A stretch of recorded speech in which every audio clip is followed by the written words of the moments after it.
I love the number of unknowns we have going into this first sprint qualifying of the year. Alpine had a fair bit of trouble earlier on in FP1. Lawrence spoke to Ollie Oakes about it a bit earlier.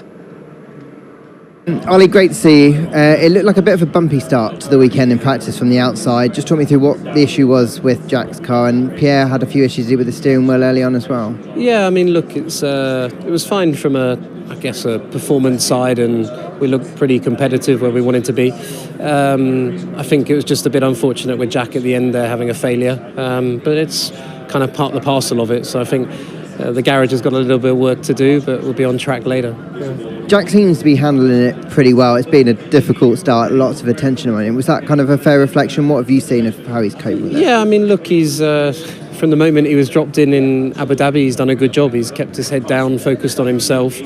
I think in Australia, it was clear to see throughout qualifying he was there sort of neck and neck with Pierre. He was a bit unlucky that final run in Q2 with a yellow. Otherwise, I think he would have been there as well. So I think I'm just more proud of the approach he's taken. And, you know, it's not easy, is it? You sort of get one weekend out the way, you're on to another new track, a sprint weekend. There's a lot of things thrown at them, but he's doing a good job.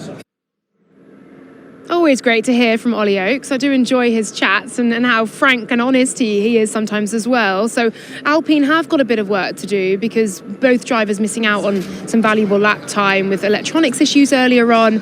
Flexi-wing gossip, if there can be such a thing. It sounds salacious, but Alpine have said to you earlier on in show and tell, Alex, that they've actually had to do a bit of work on that. What do you know? Yeah, I think it's important not to cast aspersions here. Dave Greenwood spoke to me this morning, and what he was clear on is that they were compliant then, they're compliant now, but it seems that they are a team who might have had to do some work to make sure they're compliant every time that Alpine's on track.